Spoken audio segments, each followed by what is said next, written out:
WhatsApp guys, आज मैं जिस मूवी का एक्सप्लेनेशन लेकर आई हूँ उसका नाम है बटरफ्लाई, जो 1982 में रिलीज़ की गई थी। मूवी की शुरुआत होती है और हमें एक 17 साल की लड़की को दिखाया जाता है जो एक सुनसान सड़क पर किसी सवारी का इंतज़ार कर रही थी। तभी कुछ देर के बाद एक ट्रक आकर रुकती है और वो उसमें जाकर बैठ जाती है। वो हमें काफ़ी उदास नज़र आती है और उसकी आंखों से आंसू आ रहे होते हैं। और तभी उस ट्रक ड्राइवर की नज़र उसके पैरों पर पड़ती है और वो उसे टच करने लगता है और फिर वो उसे कहता है कि हमें ऐसी जगह देखनी है कि जहाँ कोई ना हो। और फिर वो ट्रक को एक सुनसान जगह पर रोक देता है और वो लड़की उसे सेड्यूस करने लगती है। और फिर वो मौका देखकर अपना सूटकेस लेकर वहाँ से भाग निकलती है। और जब वो कुछ दूर जाती है तो उसे एक जगह एक घर दिखाई देता है और हम उसे उस घर के बाहर बैठा हुआ देखते हैं। तभी वहाँ पर एक आदमी आता और उससे पूछता है कि क्या मैं आपकी कोई मदद कर सकता हूँ। और फिर वो लड़की उस आदमी के साथ फ्लर्ट करने लगती है और फिर वो आदमी उसे यहाँ से जाने के लिए कहता है। और फिर वो दोनों में बातें होती है जिससे हमें ये पता चलता है कि उस आदमी का नाम जैस है और वो मिस्टर गैलेक्सी के बंद पड़े सिल्वर माइन वैली की देखभाल करता है। और उसकी बीवी 10 साल पहले उसे छोड़कर अपने दोनों बच्चों के साथ यहाँ से चली गई है। और फिर वो लड़की उसे अपने बारे में बताती है कि मेरा नाम कैली है और ये कहकर वो अपना सामान लेकर घर के अंदर चली जाती है। और जब वो रात में साथ में डिनर कर रहे होते हैं तो जैस पूछता है कि तुम्हारी स्टडी कैसे चल रही है। और फिर कैली उसे बताती है कि मैं स्कूल के दौरान प्रेग्नेंट हो गई थी और अभी मेरा 1 महीने का बेटा है जिसकी वजह से लोग मुझे परेशान करने लगे तो क्या मैं आपके साथ यहाँ पे रह सकती हूँ। मगर जैस उसे मना कर देता और फिर कैली के बहुत कहने पर वो मान जाता। और फिर जब रात में वो नहा रही होती है तो पर्दे के पीछे उसकी परछाई दिखाई देती है। और फिर नेक्स्ट मॉर्निंग कार्डी उस सिल्वर के कान के पास हमें दिखाई जाती है। और फिर वहाँ जैस आता है और उससे कहता है कि अब यहाँ पे इतना सिल्वर नहीं है जिसकी वजह से इसे बंद करना पड़ा। कार्डी कहती है कि इसमें इतना सिल्वर तो होगा कि हम दोनों लोगों की ज़िंदगी अच्छे से चल सके। और तभी जैस कहता है कि तुम यहाँ क्या सिल्वर लेने आई हो, याद रखो बुरे सोच वालों के साथ हमेशा बुरा होता। और तभी कार्डी कहती है कि बुरे काम करने से मेरे साथ एक अच्छी चीज़ हुई, मुझे एक बेटा मिला। मेरे बच्चे का पिता सिल्वर माइन के ओनर का बेटा है जिसका नाम वॉश है, जिसने मुझसे शादी करने से मना कर दिया क्योंकि मेरा सरनेम टेलर है। कल अगर मेरे बेटे के लिए मुझे गलत काम करना पड़े तो मैं वो भी करूँगी। जैस उसका हाथ पकड़कर उसे चर्च लेकर जाता और फिर वो कहता है कि अब चर्च पहुंच चुके हैं जहां उसे सिल्वर माइन के चेकिंग करवाने वाला एक आदमी मिलता है। वो चर्च में कार्डी की स्टोरी सबको बताता है मगर कार्डी को बहुत बुरा लगता है इसलिए वो वहां से उठकर चली जाती है।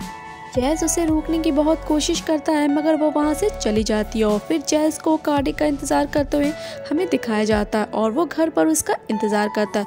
और कुछ देर के बाद एक गाड़ी आती है और उसमें से कार्डी उतरती है। और फिर जैस उसे पूछता है कि वो कौन था और कल रात तुम कहाँ थी। और कार्डी कहती है कि मैं अपने फ्रेंड के घर थी और ये उसका भाई है जो मुझे यहाँ पर छोड़ने आया था। और फिर रात में जब कार्डी सो रही होती है तभी उसके रूम में जैस आता और कहता है कि तुम यहाँ रह सकती हो और कल जो हुआ उसे मैं दोबारा कभी नहीं करूँगा। मगर कार्डी कहती है कि कल मैं यहाँ से चली जाऊँगी। जैस कहता है कि तुम यहाँ से कहीं नहीं जाओगी और कल से हम दोनों कान में काम करेंगे। फिर नेक्स्ट डे हम इन्हें कान में काम करते हुए देखते हैं मगर इन्हें कुछ भी वहाँ पे नहीं मिलता। और जब वो घर आते हैं तो कार्डी थक कर सो जाती है मगर वहाँ पर जैस आता है और उसे उठाता है और कहता है कि पानी गर्म कर दिए, तुम जाकर नहा लो। और कार्डी उसके सामने एक कपड़े उतार कर नहाने लगती है। और फिर कार्डी जैस से कहती है कि क्या तुम मेरे बैक की मालिश कर दोगे, बहुत पेन हो रहा है। और जब जैस उसके मालिश कर रहा होता है तब इन दोनों में काफ़ी अच्छी फीलिंग्स होने लगती है और जैस खुद पर कंट्रोल नहीं कर पाता और कहता है कि ये सब गलत है। और फिर कार्डी कहती है कि मुझे अच्छा लग रहा है, शायद आपको भी। और जैस कहता है कि तुम मेरी बेटी हो। तब कार्डी कहती है कि मैं एक औरत भी हूँ और फिर वो वहाँ से चला जाता है। नेक्स्ट डे वो लोग फिर से कान में काम करते हैं और तभी वहाँ उन्हें काफ़ी सिल्वर मिलता है जिसे देखकर कार्डी बहुत खुश हो जाती है और कान के बाहर ऐड दिखाई देता है। और फिर अगले दिन वो लोग सिल्वर सेल करने के लिए शहर जाते हैं और कार्डी एक ड्रेस शॉप के बाहर उतर जाती है और जैसे कहती है कि तुम जाओ, मैं यहाँ से कुछ शॉपिंग कर लेती हूँ।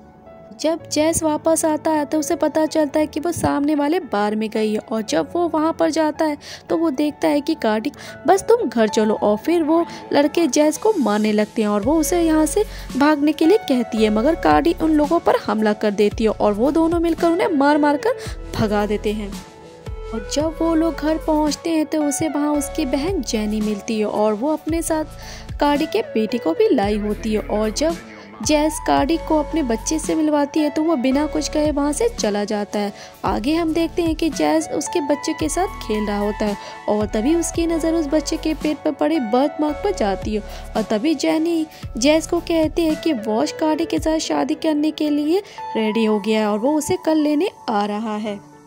जब वॉश आता है तो कार्डी उसके पास जाती है और पूछती है कि तुम यहाँ पे क्यों आए, वापस चले जाओ। और वॉश के बहुत मनाने पे कार्डी मान जाती है और फिर वो जैस के पास जाती है और सबसे माफ़ी मांगता है और सब लोग उससे माफ़ कर देते हैं और घर के अंदर चले जाते हैं। और जब रात होती है तो सब लोग साथ में होते हैं। तभी वॉश कार्डी से कहता है कि हम दोनों कल शादी कर लेंगे। तभी वहाँ पर कुछ लोग आते हो और जैस उनसे कहता है कि यहाँ से चले जाओ, और तभी दिखाया जाता है कि उनके साथ बेल होती है जो बहुत बुरी हालत में होती है। वो अपने पोते को देखने के लिए आई होती है और उसके साथ उसका पति मॉक भी होता है। बेल और जैस बातें कर रहे होते हैं, तभी बेल की तबीयत बहुत ख़राब हो जाती है और जब जैस रूम के बाहर जाता है तभी मॉक पर बेल एक चीज़ से उस पर हमला कर देता है, मगर मॉक अपने आप को बचाने के लिए उसे मार देता है। और फिर हमें बेल का फ्यूनरल दिखाया जाता है जहाँ पे जैस को पता चलता है कि कान के बारे में मॉक को पता चल चुका है, और आगे हमको वो कान में गन लेकर जाते हुए दिखाया जाता है और उसको वहाँ पर मॉक सिल्वर चुराते हुए दिखाया है। और फिर इन दोनों में बहुत बहस होती है और तभी जैस की नज़र मॉक के पेट पर जाती है और वो उसके बर्थ मार्क देख लेता है और उससे लगता है कि कार्डी उसके साथ इंटीमेट हुई है और ये बच्चा उसी का, और गुस्से में वो उसे गोली मार देता है और उसे लगता है कि बेल भी मॉक को इसलिए मारना चाहती थी।